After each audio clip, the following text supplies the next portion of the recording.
गवाही को हम सुनेंगे, और स्पेशली जो लोग बीमार हैं, जो हॉस्पिटलाइज्ड हैं, या जो लोग बीमारियों के नीचे हैं, कोई किसी भी प्रकार का आपको रोग है, तो आपने इस गवाही को ध्यान से सुनना कि कैसे परमेश्वर ने इनके जीवन में काम किया, इनको हील किया, इनको बीमारी से निकाला, छुटकारा दिया। जब आप सुनेंगे तो परमेश्वर आपको भी छुएगा। तो आइए इस गवाही को हम सुनते हैं। बहन, आपका स्वागत है परमेश्वर की जीवित हजूरी में, प्रेयर माउंटेन में। आप बताएं आपका नाम क्या है और आप कहाँ के रहने वाले हैं? प्रेज द लॉर्ड, जय मसीह की। ब्रदर, मैं मध्य प्रदेश भोपाल से आई हूँ। मेरा नाम डॉक्टर नीलम सिंह है। मैं गायनेकोलॉजिस्ट हूँ, जिसको स्त्री रोग विशेषज्ञ कहते हैं। और मैं एक बहुत मार्वलस टेस्टिमनी देना चाहती हूँ और लोगों को ये बताना चाहती हूँ कि डॉक्टर होते हुए भी मुझे यीशु प्रभु ने किस तरह से हील किया। आप बताएं कि आपको जो प्रॉब्लम शुरू हुई थी, आप हॉस्पिटल में ऑपरेशन करते समय आपकी बैक में, आपके शरीर में एक प्रॉब्लम शुरू हुई थी। आप बताएं आप क्या कर रहे थे और क्या प्रॉब्लम हुई थी आपको उस वक्त? हाँ, सरप्राइजिंगली मैं बहुत कॉम्प्लिकेटेड ऑपरेशंस कर चुकी हूँ पहले भी, लेकिन उस दिन मैं फास्टिंग में थी और जो ऑपरेशन मैंने शुरू किया थोड़ा लेट हो गया था। वो ख़त्म होते होते 4.5 घंटे लग गए, जो एक्सपेक्टेड नहीं था। और उस समय मुझको ऐसा लगा मेरा लेफ़्ट हैंड काम नहीं कर रहा प्रॉपरली, मतलब जैसा मुझे एफिशिएंटली मैं सोच रही थी कि वो मैं हैंडल कर पाऊँगी, नहीं कर पा रही थी। ऑपरेशन का एंड था, किसी तरह ऑपरेशन ख़त्म करके बाहर आई और रूम में रेस्ट किया और मैं सोचने लगी शायद फास्टिंग या कमज़ोरी से ऐसा होगा। उसके बाद शाम को 4 बजे लगभग मुझे लगा नहीं, मैं वॉशरूम गई तो मुझसे चलने में परेशानी हो रही थी, मैं लेफ़्ट लेग उतना सपोर्ट नहीं कर रहा था। उसके बाद कहा मैंने, लोग मेरे जूनियर जो लड़कियां थी कि मुझे घर ड्रॉप कर दो, मैं आज ड्राइव नहीं कर पाऊंगी। तो उन लोगों ने, 2 लोगों ने मिलके मेरी कार और मुझे घर ड्रॉप किया। घर में मैं ये प्रेयर सुनती रही, क्योंकि मैं अंकुर नरूला मिनिस्ट्री से कंटिन्यूसली अटैच थी। कंटिन्यूस मैं उनकी सारे सरमन सुनती रहती हूँ, तो सारी प्रेयर्स और प्रेजेस मैं सुन रही थी लेटे लेटे। उसके बाद जब मैं वॉशरूम गई तो मुझे लगा कि मैं बिल्कुल ही नहीं चल पा रही हूँ, मैं गिर जाऊँगी। तो मैंने अपने ब्रदर को फ़ोन करके बुलाया और उनके सन, डॉटर इन लॉ और सन ने आके मुझे हॉस्पिटल में एडमिट किया। जिस हॉस्पिटल में मैं काम करती हूँ, थैंकफुली मुझे वहीं जाना पड़ा, इसलिए मुझे ज़्यादा प्रॉब्लम नहीं आई। इमीडिएटली डॉक्टर्स ने मुझे अटेंड किया, मुझे आईसीयू में शिफ्ट किया। पहले वहाँ प्राइमरी सारे इन्वेस्टिगेशन करने के बाद मुझे एमआरआई के लिए बोला, क्योंकि एमआरआई बहुत ज़रूरी था। उनको ये डाउट था कि ब्रेन हेमरेज है। मेरा बीपी उतना बढ़ा हुआ नहीं था, तो ये उनको थोड़ा दे वर सरप्राइज कि मुझे ब्रेन हेमरेज क्यों हुआ, पर था एमआरआई में ब्रेन हेमरेज डिटेक्ट हुआ। और जब आपको हॉस्पिटल में लेकर गए थे, उस समय आपकी बॉडी की लेफ्ट साइड, बाजू, टांग, फेस, वो पूरी तरह से रुक गया था, सुन्न हो चुका था। कैसी कंडीशन थी उस समय आपकी? उस समय मेरी कंडीशन बहुत बुरी थी, क्योंकि मैं बहुत विलिंगली नहीं गई थी हॉस्पिटल, लेकिन मेरा पूरा लेफ्ट साइड एकदम काम नहीं कर रहा था। मैं बिल्कुल बैठ नहीं पा रही थी, खड़ी नहीं हो पा रही थी। और 2 लोग मुझे पकड़ के लेके गए थे और वहाँ पर भी जैसे व्हील चेयर्स पर मुझे ले गए। जब एडमिट किया, सारे नीचे एमआरआई के लिए ले गए, तो वो लोग सपोर्ट करके व्हील चेयर में ले गए थे, नीचे तो मुझे स्ट्रेचर में ले गए थे। तो ये सारे इन्वेस्टिगेशन बड़ी मुश्किल से हुए और मुझे खुद बिलीव नहीं हो रहा था कि मेरे साथ ऐसा हो गया, लेकिन ऐसा हुआ। और जब एमआरआई हुई तो पता चला कि आपको ब्रेन हेमरेज हुआ है और लेफ्ट साइड पैरालाइज हो चुका है। आपको उस समय आईसीयू में रखा गया? हाँ, मैं 10 दिन आईसीयू में रही, लगभग 10 दिन लगातार आईसीयू में रहे। मेडिसिन जो भी डॉक्टर ने ट्रीटमेंट करना था उन्होंने सब करके देखा, लेकिन आपकी बॉडी में कुछ भी आपको फर्क नजर नहीं आ रहा था लेफ्ट साइड पार्ट में। हाँ, एक्चुअली ये सही है। हालांकि मैं लगातार सरमन्स, प्रेयर्स, पुरानी प्रेयर्स भी अपोस्टल जी की सुन रही थी, मैन ऑफ गॉड की, और मेरा ये विश्वास था कि मैं ज़रूर ठीक हो जाऊंगी। और थैंकफुली 10वें दिन मुझे कुछ बेटर फीलिंग आने लगा था। आप पहले से बिलीव करते थे, विश्वास करते थे? हाँ। आपको जब हॉस्पिटल में रखा गया, उसके बाद आप घर में भी आए होंगे या हॉस्पिटल में ही रखा गया, तो उस समय आपकी केयर कौन करता था? अगर सपोज आपको टॉयलेट बाथरूम जाना होता था या वॉशरूम के लिए जाना, तो कैसे मैनेज करते थे उस समय? जब मैं आईसीयू में थी तब तो कैथेटराइज थी यूरिन के लिए, और पॉट वगैरह दिया जाता था, क्योंकि बिल्कुल मैं हिल नहीं सकती थी ना, मेरा लेफ्ट साइड एकदम ही सपोर्टिव नहीं था मतलब। तो वहाँ सब हमारी सिस्टर्स थी पहचान के आईसीयू के, तो वही सब करती थी, और मेरे ब्रदर की वाइफ रहती थी वहाँ। और आपके इस पैरालाइज के कारण कोई आपसे काम नहीं होता था, लेफ्ट साइड फेस भी सुन हो चुका था, खाना खाने में, चबाने में, बोलने में इवन देन आपको प्रॉब्लम रहती थी उस समय?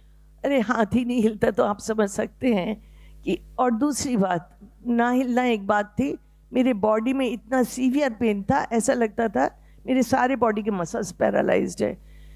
खास तौर से सांस वाले जो मतलब अपने चेस्ट के मसल्स होते हैं जो सांस लेने में सपोर्ट करते हैं, वो बहुत वीक हो गए थे। तो मुझे किसी से बात नहीं कर सकती थी, जो बात करने के लिए अपन को सांस रोकना पड़ता है, मैं उतना भी नहीं रोक सकती थी। और खाना खाते थे वो भी गले में अटक जाता था? हाँ, वो तो खाना तो पहले 3-4 दिन खा ही नहीं पाए, उसके बाद धीरे धीरे थोड़ा लिक्विड पहले लिया, फिर भी लिक्विड जैसी डाइट शुरू की। और आपकी फिजियोथेरेपीज भी डॉक्टर आपको देते रहे बॉडी में, फिजियोथेरेपीज? हाँ, वहाँ आते थे, क्योंकि आईसीयू में आते हैं पैरालाइज लोगों के लिए फिजियोथेरेपिस्ट। और ये बहन उस समय जब हॉस्पिटल में थे, पैरालाइज हो गया, ऊपर से ब्रेन हेमरेज हो गया, संभालने के लिए टॉयलेट बाथरूम, जब तो आईसीयू में थे वहाँ तो चलो इनको यूरिन पाइप लग गया, वो टॉयलेट पाइप लग गया, तो उसके बाद जब घर में आए तब इनको संभालने के लिए पकड़ के लेके जाते, इवन चल नहीं पाते थे क्योंकि हालत इतनी ज़्यादा इनकी ख़राब हो चुकी थी। और ये पहले से ही यीशु मसीह में बिलीव करते थे, अंकुरला मिनिस्ट्रीज के साथ जुड़े हुए थे और लगातार विश्वास के साथ प्रार्थना को अटेंड करते रहे। फिर कैसे परमेश्वर की आत्मा ने आपको छुआ, कौन सी प्रेयर आप रिसीव कर रहे थे, उसके बाद आपके जीवन में क्या हुआ वो बताएं आप सबको। देखिए, मैं यहाँ पर जब मैं थोड़ी इम्प्रूव हुई, वैसे तो मैं अपने भाई के यहाँ गई थी क्योंकि मेरे घर में कोई नहीं मेरे सिवा, मेरे सब बच्चे बाहर हैं, ये भी एक पेनफुल बात थी। तो मैं अपने ब्रदर के यहाँ रही 6 मंथ।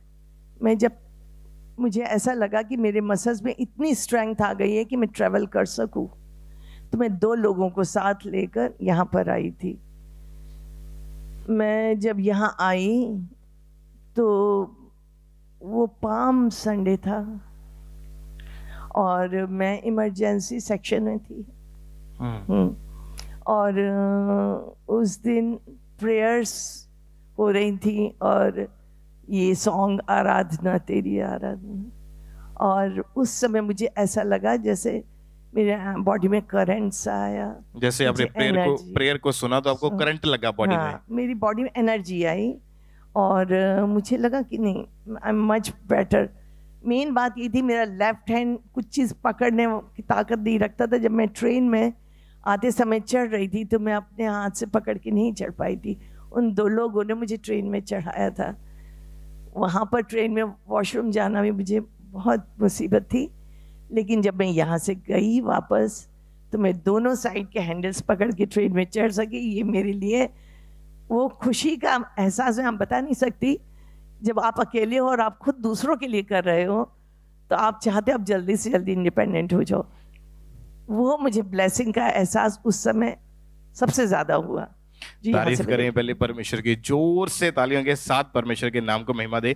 और ये लगातार मीटिंग्स को जब अटेंड करना शुरू कर दिया, प्रेयर्स को अटेंड, क्योंकि जैसे ही मीटिंग को उन्होंने अटेंड किया परमेश्वर के आत्मा ने छुआ, इनकी बॉडी में इंप्रूवमेंट होनी शुरू हो चुकी थी। 18 दिसंबर 2022 की ये बात है, संडे मीटिंग में जब परमेश्वर के दास ने स्पेशल अधरंगी पेशेंट्स के लिए प्रार्थना की थी जो पैरालाइज्ड हैं। तो इस बहन को भी मालूम था इनको पैरालाइज है, उन्होंने पूरे बिलीव के साथ, विश्वास के साथ अपने लिए उस प्रार्थना को रिसीव किया।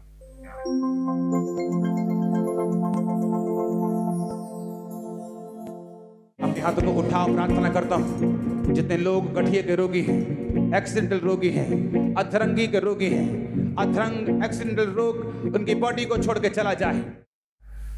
और उस सामर्थ्य प्रार्थना को जब आपने रिसीव करा, जब परमेश्वर के दास ने हीलिंग के लिए, चंगाई के लिए बोला, उस प्रेयर को रिसीव करने के बाद आपकी बॉडी में क्या आपको फर्क नजर आया, क्या इंप्रूवमेंट नजर आई? देखिए, फिजिकल मेंटल स्ट्रेंथ दोनों ही आ गई। मेंटली मुझे लगने लगा मैं बिल्कुल ठीक हूँ और फिजिकली मैं सच में ठीक हो गई।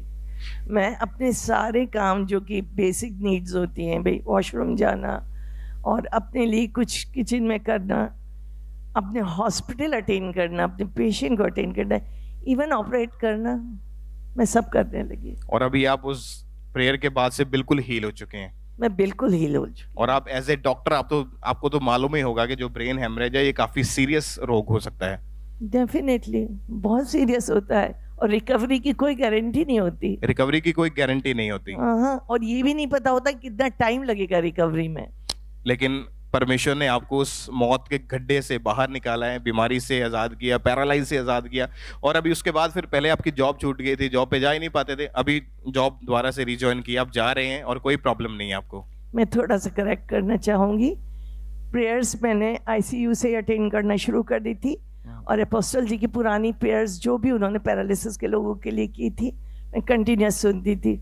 और सरप्राइजिंगली जो कि हॉस्पिटल में भी लोग कहते हैं कि कैसे हुआ, 25th को मैं पैरालाइज हुई और 8th को मैं अपने घर से हॉस्पिटल, मतलब किसी ने मुझे ड्रॉप किया लेकिन चल के मैं अपने वार्ड तक आ गई थी।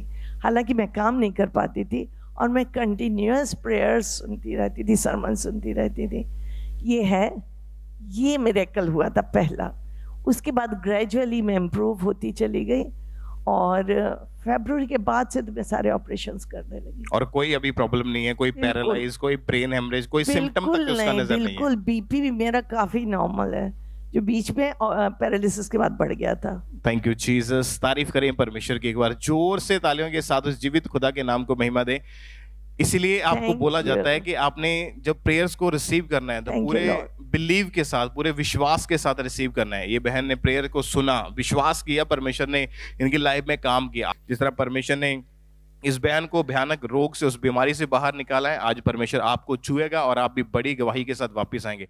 हमारे YouTube चैनल को सब्सक्राइब करें ताकि आप परमेश्वर के गहरे वेदों को जान सकें कि कैसे आप परमेश्वर में बढ़ सकते हैं, कैसे आप दुष्ट आत्माओं से, नशों से, बीमारियों से और वंशों के श्रापों से आजाद हो सकते हैं।